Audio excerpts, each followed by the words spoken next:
Your Excellencies, UN Secretary General, President of the General Assembly, Executive Director of UN Women, and distinguished guests. Today, we are launching a campaign called HEforSHE. I am reaching out to you because we need your help. We want to end gender inequality, and to do this, we need everyone involved. This is the first campaign of its kind at the UN. We want to try and galvanize as many men and boys as possible to be advocates for change. And we don't just want to talk about it. We want to try and make sure that it's tangible. I was appointed as Goodwill Ambassador for UN Women 6 months ago. And the more I've spoken about feminism, the more I have realized that fighting for women's rights has too often become synonymous with man-hating. If there is one thing I know for certain, it is that this has to stop. For the record, feminism, by definition, is the belief that men and women should have equal rights and opportunities. It is the theory of the political, economic, and social equality of the sexes. I started questioning gender-based assumptions a long time ago.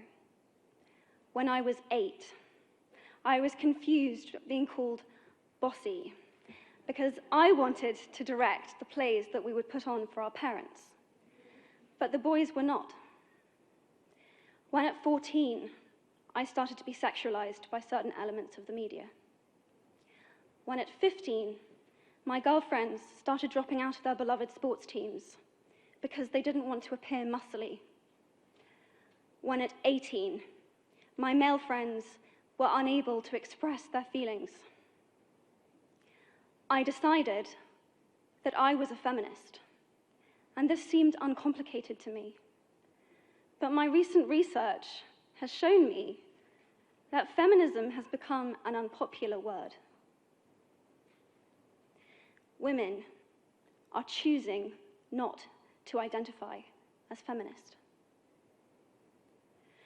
Apparently, I am among the ranks of women whose expressions are seen as too strong, too aggressive, isolating, and anti-men, unattractive even. Why has the word become such an uncomfortable one? I am from Britain, and I think it is right that I am paid the same as my male counterparts. I think it is right that I should be able to make decisions about my own body. I think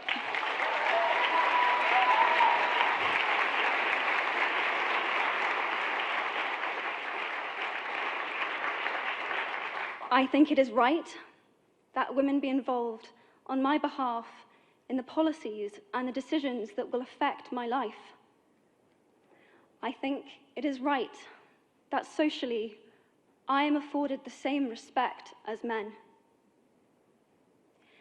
But sadly, I can say that there is no one country in the world where all women can expect to receive these rights.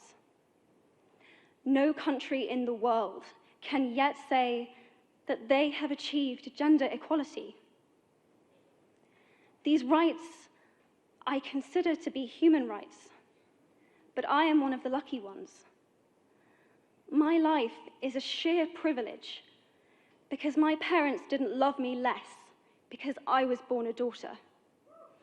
My school did not limit me because I was a girl. My mentors didn't assume that I would go less far because I might give birth to a child one day. These influences were the gender equality ambassadors that made me who I am today.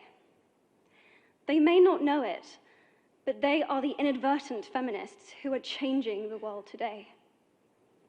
We need more of those. And if you still hate the word, it is not the word that is important.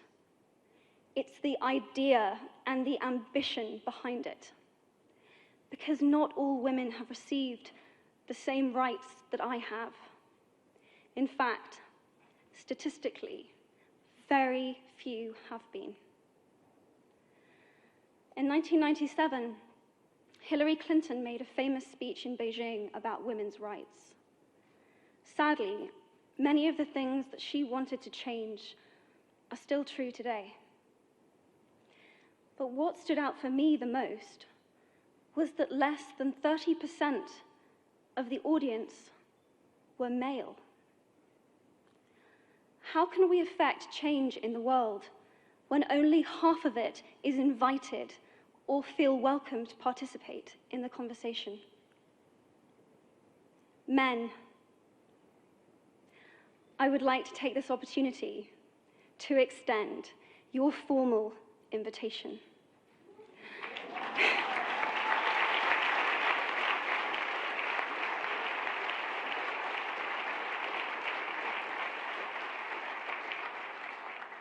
Gender equality is your issue too.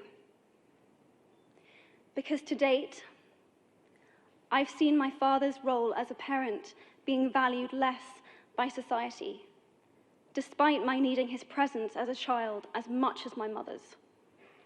I've seen young men suffering from mental illness, unable to ask for help, for fear it would make them less of a man or less of a man. In fact, in the UK, suicide is the biggest killer of men between 20 to 49, eclipsing road accidents, cancer, and coronary heart disease. I've seen men made fragile and insecure by a distorted sense of what constitutes male success. Men don't have the benefits of equality either. We don't often talk about men being imprisoned by gender stereotypes, but I can see that they are, and that when they are free, things will change for women as a natural consequence. If men don't have to be aggressive in order to be accepted, women won't feel compelled to be submissive. If men don't have to control, women won't have to be controlled. Both men and women should feel free to be sensitive. Both men and women should feel free to be strong. It is time that we all perceive gender on a spectrum instead of two sets of opposing ideals.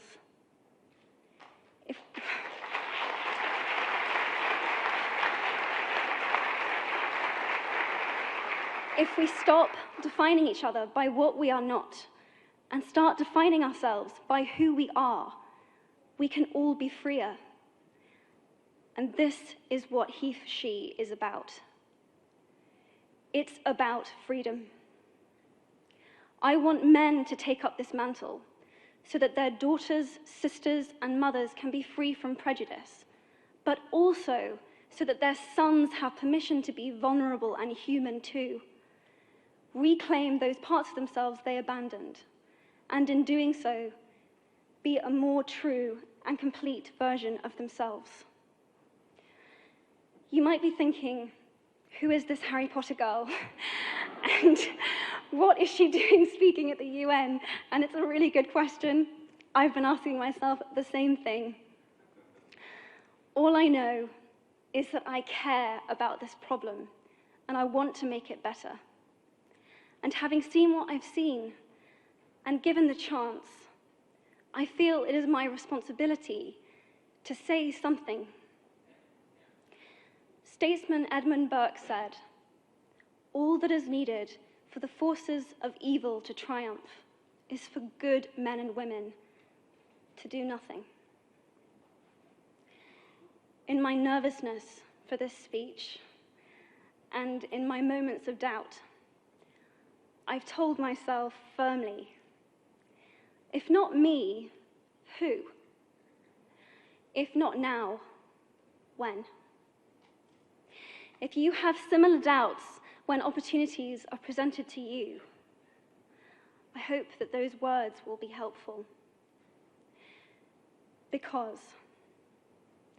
the reality is that if we do nothing, it will take 75 years, or for me to be nearly 100, before women can expect to be paid the same as men for the same work.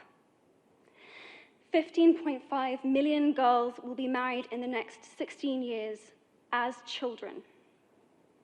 And at current rates, it won't be until 2086 before all rural African girls can have a secondary education.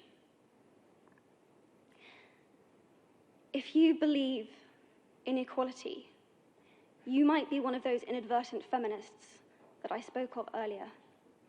And for this, I applaud you. We are struggling for a uniting word, but the good news is that we have a uniting movement.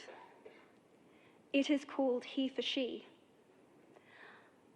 I am inviting you to step forward, to be seen, and to ask yourself, if not me, who?